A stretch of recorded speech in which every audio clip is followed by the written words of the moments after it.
ಓಂ ಶಾಂತಿ. ಇಂದಿನ ದಿನಾಂಕ 16/4/2026.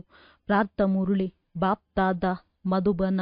ಮಧುರ ಮಕ್ಕಳೇ, ಯೋಗದಿಂದಲೇ ಆತ್ಮದಲ್ಲಿರುವ ತುಕ್ಕು ಬಿಟ್ಟು ಹೋಗುತ್ತದೆ. ತಂದೆಯಿಂದ ಪೂರ್ಣ ಆಸ್ತಿಯು ಸಿಗುತ್ತದೆ.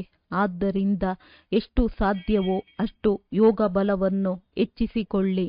ಪ್ರಶ್ನೆ: ದೇವಿ ದೇವತೆಗಳ ಕರ್ಮವು ಶ್ರೇಷ್ಠವಾಗಿತ್ತು, ಈಗ ಕರ್ಮ ಭ್ರಷ್ಟವಾಗಿದೆ ಏಕೆ? ಉತ್ತರ: ಏಕೆಂದರೆ ತಮ್ಮ ಅಸಲಿ ಧರ್ಮವನ್ನು ಮರೆತು ಹೋಗಿದ್ದಾರೆ. ಧರ್ಮವನ್ನು ಮರೆತು ಹೋಗಿರುವ ಕಾರಣ ಯಾವುದೇ ಕರ್ಮವನ್ನು ಮಾಡಿದರೂ ಅದು ಭ್ರಷ್ಟವಾಗುತ್ತದೆ. ತಂದೆಯು ಈಗ ನಿಮಗೆ ತಮ್ಮ ಸತ್ಯ ಧರ್ಮದ ಪರಿಚಯವನ್ನು ಕೊಡುತ್ತಾರೆ. ಜೊತೆಗೆ ಪ್ರಪಂಚದ ಇತಿಹಾಸ ಭೂಗೋಳವನ್ನು ತಿಳಿಸುತ್ತಾರೆ. ಯಾವುದನ್ನು ನೀವೆಲ್ಲರಿಗೂ ತಿಳಿಸಬೇಕಾಗಿದೆ? ತಂದೆಯ ಸತ್ಯ ಪರಿಚಯವನ್ನು ಕೊಡಬೇಕಾಗಿದೆ. ಗೀತೆ. ಮುಖವನ್ನು ನೋಡಿಕೋ ಪ್ರಾಣಿ. ಓಂ ಶಾಂತಿ. ಇದನ್ನು ಯಾರು ಯಾರಿಗೆ ಹೇಳಿದರು? ತಂದೆಯು ಮಕ್ಕಳಿಗೆ ಹೇಳಿದರು. ಯಾವ ಮಕ್ಕಳು ಪತಿತರಿಂದ ಪಾವನರಾಗುತ್ತಿದ್ದಾರೆಯೋ ಅವರಿಗೆ ಹೇಳುತ್ತಾರೆ. ಮಕ್ಕಳು ತಿಳಿದುಕೊಂಡಿದ್ದೀರಿ, ನಾವು ಭಾರತವಾಸಿಗಳು ದೇವಿ ದೇವತೆಗಳಾಗಿದ್ದೆವು.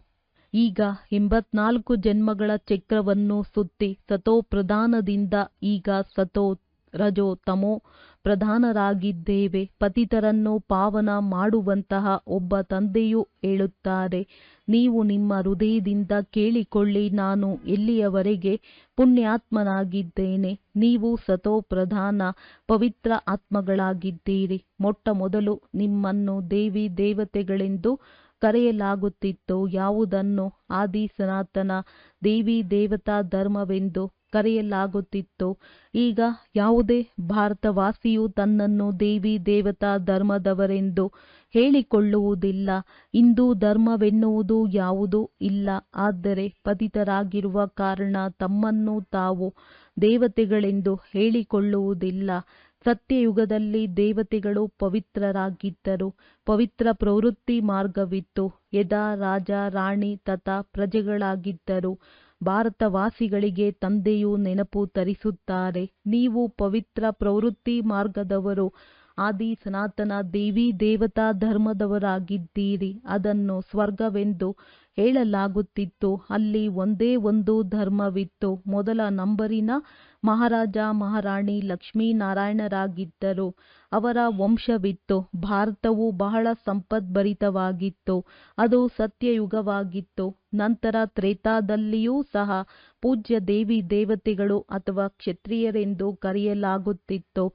ಅಲ್ಲಿ ಲಕ್ಷ್ಮೀನಾರಾಯಣರ ರಾಜ್ಯ, ಅಲ್ಲಿ ಸೀತಾರಾಮರ ರಾಜ್ಯ, ಅಲ್ಲಿ ವಂಶಾವಳಿಯು ನಡೆಯಿತು. ಹೇಗೆ ಕ್ರಿಶ್ಚಿಯನರಲ್ಲಿ ಎಡ್ವರ್ಡ್ ದಿ ಫಸ್ಟ್, ಸೆಕೆಂಡ್, ಅದೇ ರೀತಿ ಭಾರತದಲ್ಲಿಯೂ ನಡೆಯುತ್ತದೆ. 5000 ವರ್ಷದ ಮಾತು. ಅಂದರೆ 5000 ವರ್ಷಗಳ ಮೊದಲು ಲಕ್ಷ್ಮೀನಾರಾಯಣರ ರಾಜ್ಯವಿತ್ತು. ಆದರೆ ಅವರಿಗೆ ಈ ರಾಜ್ಯವು ಯಾವಾಗ ಹೇಗೆ ಸಿಕ್ಕಿತೆಂದು ಯಾರಿಗೂ ಗೊತ್ತಿಲ್ಲ. ಅದೇ ಸೂರ್ಯವಂಶಿ ಪುನಃ ಚಂದ್ರವಂಶಿಯಲ್ಲಿ ಬಂದರು. ಏಕೆಂದರೆ ಪುನರ್ಜನ್ಮವನ್ನು ತೆಗೆದುಕೊಳ್ಳುತ್ತಾ ಇಳಿಯಲೇಬೇಕು. ಈ ಭಾರತದ ಇತಿಹಾಸ ಭೂಗೋಳವು ಯಾರಿಗೂ ತಿಳಿದಿಲ್ಲ. ರಚಯಿತ ತಂದೆ ಎಂದರೆ ಅವಶ್ಯವಾಗಿ ಸತ್ಯಯುಗ, ಹೊಸ ಪ್ರಪಂಚದ ರಚನೆ ಮಾಡಿರಬೇಕು. ತಂದೆಯು ತಿಳಿಸುತ್ತಾರೆ, ಇಂದಿಗೆ 5000 ವರ್ಷಗಳ ಹಿಂದೆ ಸ್ವರ್ಗದಲ್ಲಿದ್ದಿರಿ. ಈ ಭಾರತವು ಸ್ವರ್ಗವಾಗಿತ್ತು, ಈಗ ನರಕವಾಗಿದೆ. ಈ ಪ್ರಪಂಚದವರಿಗಂತೂ ಪ್ರಪಂಚದ ಇತಿಹಾಸ ಭೂಗೋಳದ ಬಗ್ಗೆ ತಿಳಿದುಕೊಂಡಿಲ್ಲ.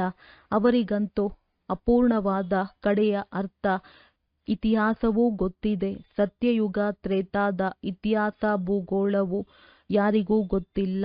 ಋಷಿಮುನಿಗಳೂ ಸಹ ಹೇಳುತ್ತಿದ್ದರು, ನಮಗೆ ರಚಯಿತ ರಚನೆಯ ಆದಿ ಮಧ್ಯವೂ ಗೊತ್ತಿಲ್ಲ ಎಂದು. ತಿಳಿದುಕೊಳ್ಳಲು ಹೇಗೆ ಸಾಧ್ಯ? ತಂದೆಯು ಕುಳಿತು ನಿಮಗೆ ತಿಳಿಸುತ್ತಾರೆ.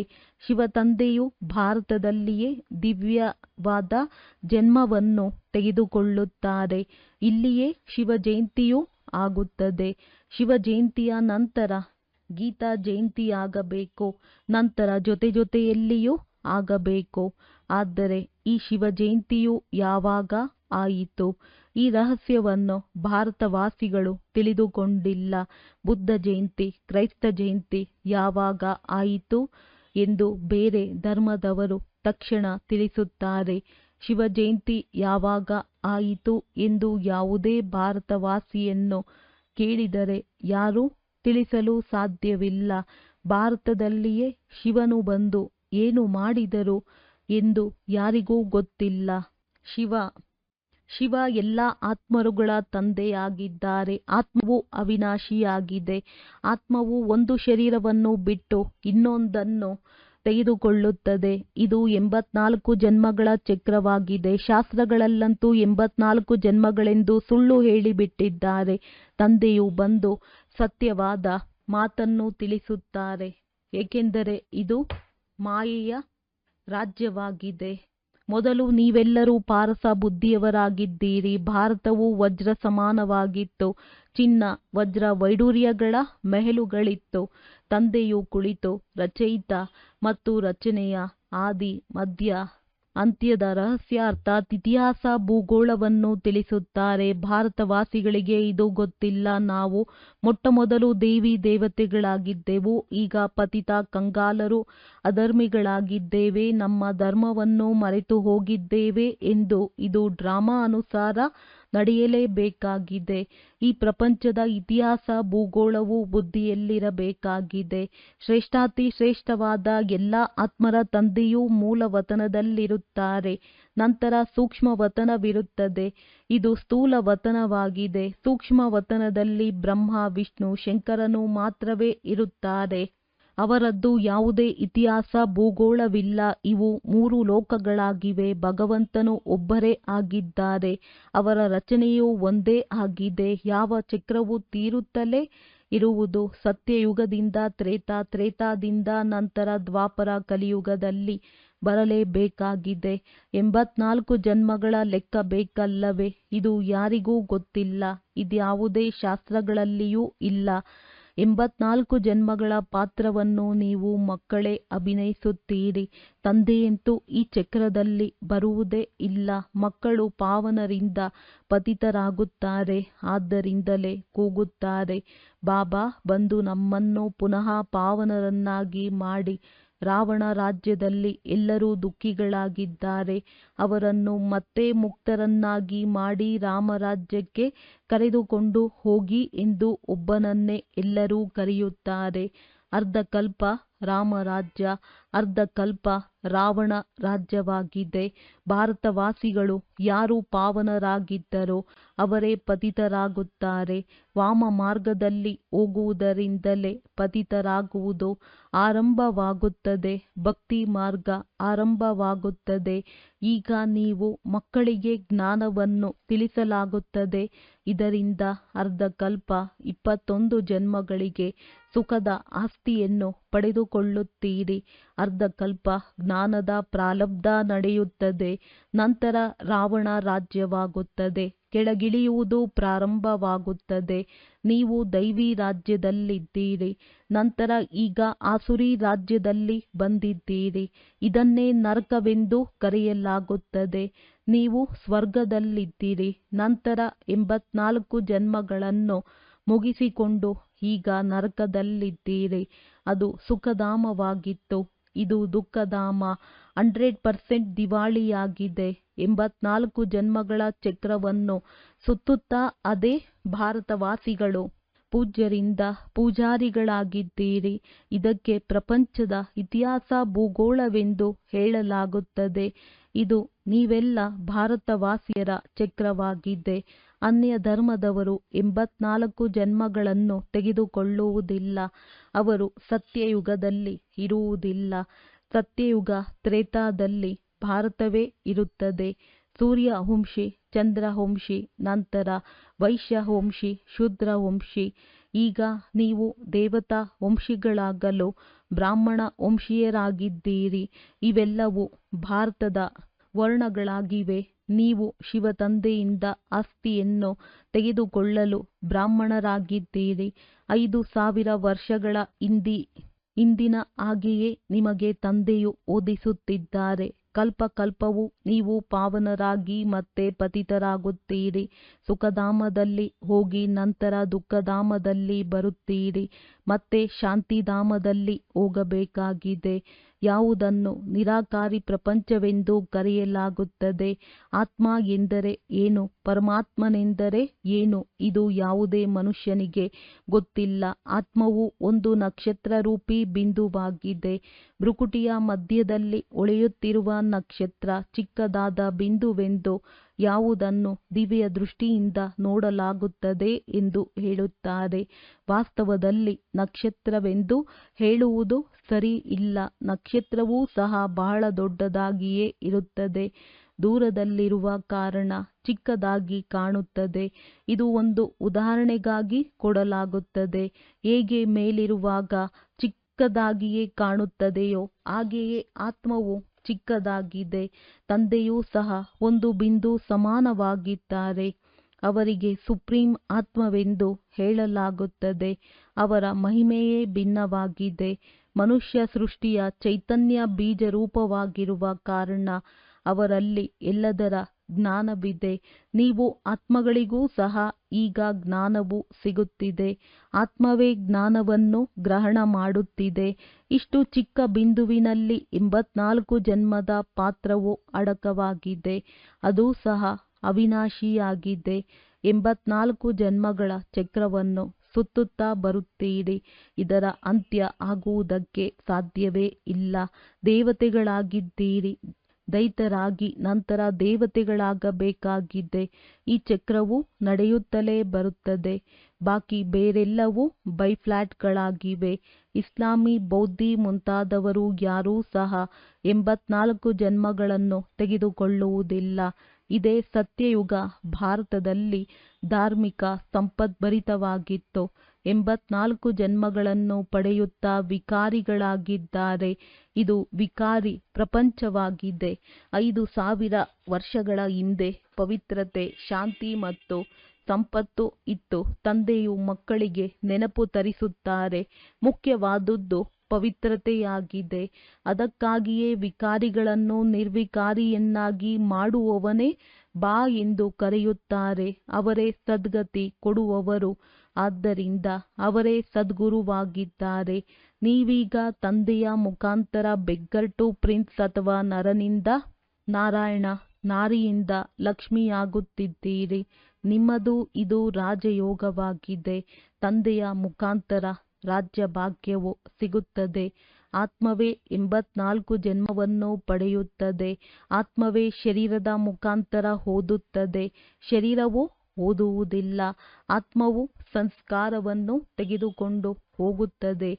ಆತ್ಮವು ಈ ಶರೀರದ ಮೂಲಕ ಓದುತ್ತೇನೆಂದು ಹೇಳುತ್ತದೆ. ಇದಕ್ಕೆ ದೇಹಿ ಅಭಿಮಾನಿ ಎಂದು ಹೇಳಲಾಗುತ್ತದೆ. ಆತ್ಮವು ಶರೀರದಿಂದ ಭಿನ್ನವಾದರೆ ಯಾವುದೇ ಕೆಲಸಕ್ಕೆ ಬರುವುದಿಲ್ಲ.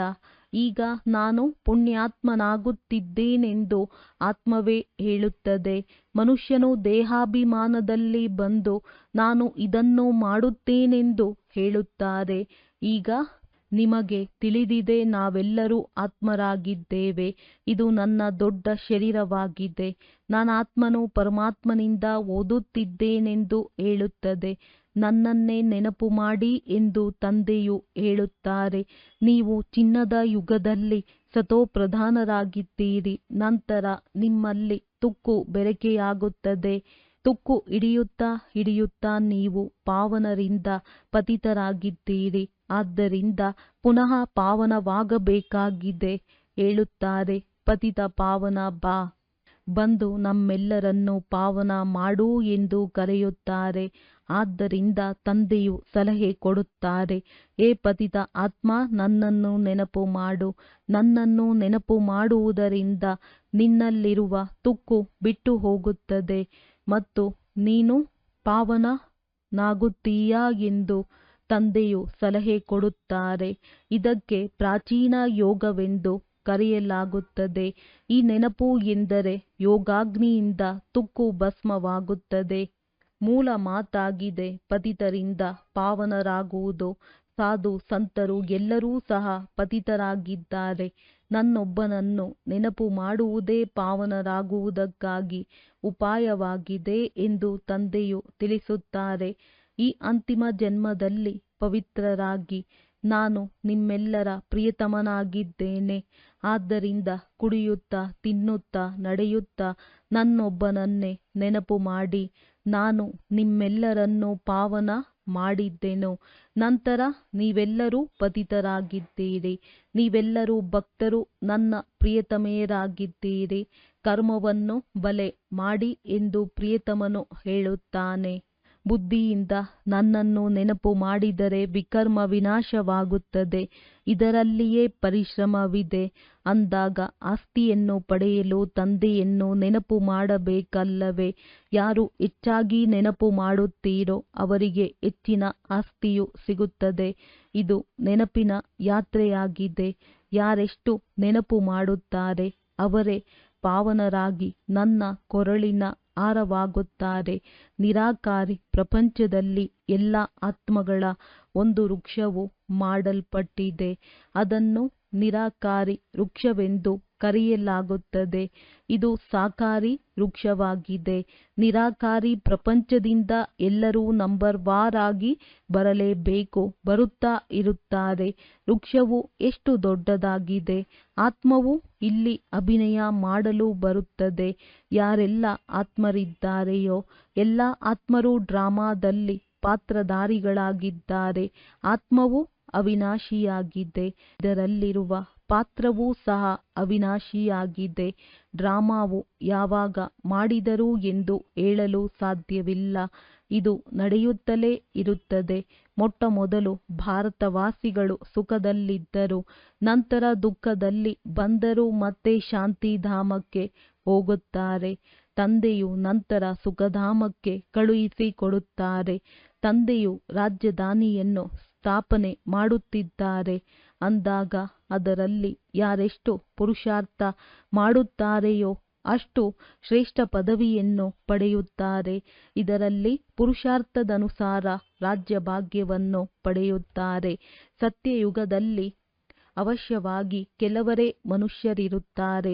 ಆದಿ ಸನಾತನ ದೇವಿ ದೇವತಾ ಧರ್ಮದ ವೃಕ್ಷವು ಚಿಕ್ಕದಾಗಿರುತ್ತದೆ. ಬಾಕಿ ಎಲ್ಲವೂ ವಿನಾಶವಾಗಿ ಹೋಗುತ್ತದೆ. ಈ ಆದಿ ಸನಾತನ ದೇವಿ ದೇವತಾ ಧರ್ಮದ ಸ್ಥಾಪನೆಯಾಗುತ್ತಿದೆ. ಅರ್ಥಾತ್ ಸ್ವರ್ಗದ ಗೇಟ್ ತೆರೆಯುತ್ತಿದೆ. 5000 ವರ್ಷಗಳ ಮೊದಲು ಈ ರೀತಿ ಸ್ವರ್ಗದ ಸ್ಥಾಪನೆಯಾಗಿತ್ತು. ಅನೇಕ ಧರ್ಮಗಳ ವಿನಾಶವೂ ಆಗಿತ್ತು. ಈ ಯುದ್ಧವನ್ನು ಕಲ್ಯಾಣಕಾರಿ ಯುದ್ಧವೆಂದು ಹೇಳಲಾಗುತ್ತದೆ. ಈಗ ನರಕದ ಗೇಟ್ ತೆರೆಯಲ್ಪಟ್ಟಿದೆ. ನಂತರ ಸ್ವರ್ಗದ ಗೇಟ್ ತೆರೆಯಲಾಗುತ್ತದೆ. ಸ್ವರ್ಗದ ಬಾಗಿಲು ತಂದೆಯ ಮೂಲಕ ತೆಗೆಯಲಾಗುತ್ತದೆ. ನರಕದ ಬಾಗಿಲು ರಾವಣನ ಮೂಲಕ ತೆರೆಯಲಾಗುತ್ತದೆ. ತಂದೆಯು ಆಸ್ತಿಯನ್ನು ಕೊಡುತ್ತಾರೆ. ರಾವಣನು ಶಾಪವನ್ನು ಕೊಡುತ್ತಾನೆ. ಈ ಮಾತು ಪ್ರಪಂಚದವರಿಗೆ ತಿಳಿದಿಲ್ಲ. ನೀವು ಮಕ್ಕಳಿಗೆ ತಿಳಿಸುತ್ತೇನೆ. ವಿದ್ಯಾಮಂತ್ರಿಗಳೂ ಸಹ ಈ ಬೇಹದ್ದಿನ ಜ್ಞಾನವನ್ನು ಇಷ್ಟಪಡುತ್ತಾರೆ. ಅದನ್ನು ನೀವೇ ಕೊಡಲು ಸಾಧ್ಯ. ಆದರೆ ನೀವು ಗುಪ್ತವಾಗಿದ್ದೀರಿ. ನಿಮ್ಮನ್ನು ಯಾರೂ ಗುರುತಿಸುವುದೂ ಇಲ್ಲ. ನೀವು ಯೋಗ ಬಲದಿಂದ ನಿಮ್ಮ ರಾಜ್ಯ ಭಾಗ್ಯವನ್ನು ಪಡೆಯುತ್ತಿದ್ದೀರಿ. ಲಕ್ಷ್ಮೀನಾರಾಯಣರು ಹೇಗೆ ರಾಜ್ಯ ಭಾಗ್ಯವನ್ನು ಪಡೆದುಕೊಂಡರು ಎಂದು ನೀವು ತಿಳಿದುಕೊಂಡಿದ್ದೀರಿ. ಇದಕ್ಕೆ ಶುಭಕಾರಿ ಕಲ್ಯಾಣಕಾರಿ ಯುಗವಾಗಿದೆ. ತಂದೆಯು ಬಂದು ಎಲ್ಲರನ್ನೂ ಪಾವನರನ್ನಾಗಿ ಮಾಡುತ್ತಾರೆ. ಕೃಷ್ಣನನ್ನು ಎಲ್ಲರೂ ತಂದೆಯೆಂದು ಕರೆಯಲು ಸಾಧ್ಯವಿಲ್ಲ. ನಿರಾಕಾರನನ್ನು ತಂದೆ ಎಂದು ಕರೆಯಲಾಗುತ್ತದೆ. ಆ ತಂದೆಯನ್ನು ನೆನಪು ಮಾಡಬೇಕಾಗಿದೆ. ಪಾವನರು ಆಗಬೇಕಾಗಿದೆ. ವಿಕಾರಗಳನ್ನು ಅವಶ್ಯವಾಗಿ ಬಿಡಬೇಕಾಗಿದೆ. ಭಾರತವು ನಿರ್ವಿಕಾರಿ ಸುಖಧಾಮವಾಗಿತ್ತು. ಈಗ ವಿಕಾರಿ ದುಃಖಧಾಮವಾಗಿದೆ. 1 ಪೈಸೆಗೂ ಬೆಲೆ ಇಲ್ಲದಂತಾಗಿದೆ. ಇದು ಡ್ರಾಮಾದ ಆಟವಾಗಿದೆ. ಇದನ್ನು ಬುದ್ಧಿಯಲ್ಲಿ ಧಾರಣೆ ಮಾಡಿಕೊಂಡು ಬೇರೆಯವರಿಗೂ ಮಾಡಿಸಬೇಕಾಗಿದೆ. ಒಳ್ಳೆಯದು.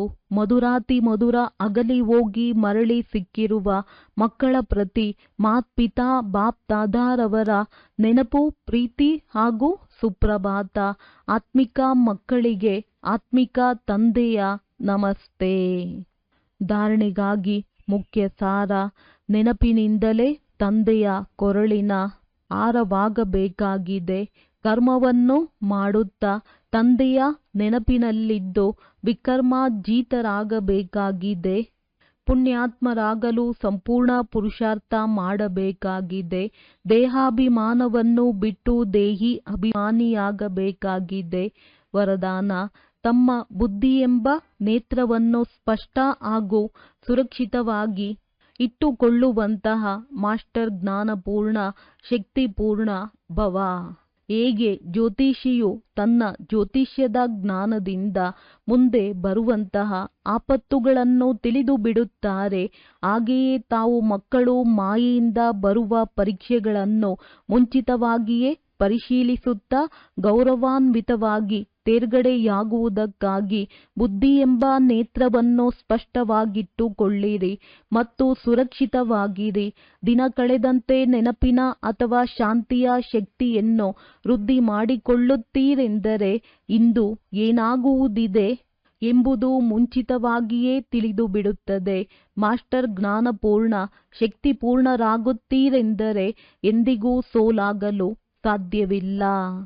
ಸ್ಲೋಗನ್: ಪವಿತ್ರತೆಯ ನವೀನತೆಯಾಗಿದೆ ಹಾಗೂ ಜ್ಞಾನದ ಬುನಾದಿಯೂ ಇದೇ ಆಗಿದೆ. ಅವ್ಯಕ್ತ ಸೂಚನೆ: ಮಹಾನರಾಗಲು ಮಧುರತೆ ಮತ್ತು ನಮ್ರತೆಯ ಗುಣ ಧಾರಣೆ ಮಾಡಿ. ನೀವು ಮಕ್ಕಳ ಚಲನೆಯಲ್ಲಿ ಮಧುರತೆ ಮತ್ತು ಮನ್ಸಾದಲ್ಲಿ ಬೇಹದ್ದಿನ ವೈರಾಗ್ಯ ವೃತ್ತಿ ಇರಲಿ. 2 ಸ್ಮೃತಿ ಇದ್ದರೆ ಪಾಸ್ ವಿತ್ ಆನರ್ ಆಗಿ ಬಿಡುವಿರಿ. ಮಧುರತೆ ಮತ್ತು ನಮ್ರತೆ ಈ ವಿಶೇಷ 2 ಧಾರಣೆಗಳಿಂದ ಸದಾ ವಿಶ್ವ ಕಲ್ಯಾಣಕಾರಿ ಮಹಾದಾನಿ ವರದಾನಿ ಆಗಿ ಬಿಡುವಿರಿ ಮತ್ತು ಸಹಜವೇ ಸ್ನೇಹದ ಪುರಾವೆ ಕೊಡಬಹುದು. ಒಳ್ಳೆಯದು. ಓಂ ಶಾಂತಿ.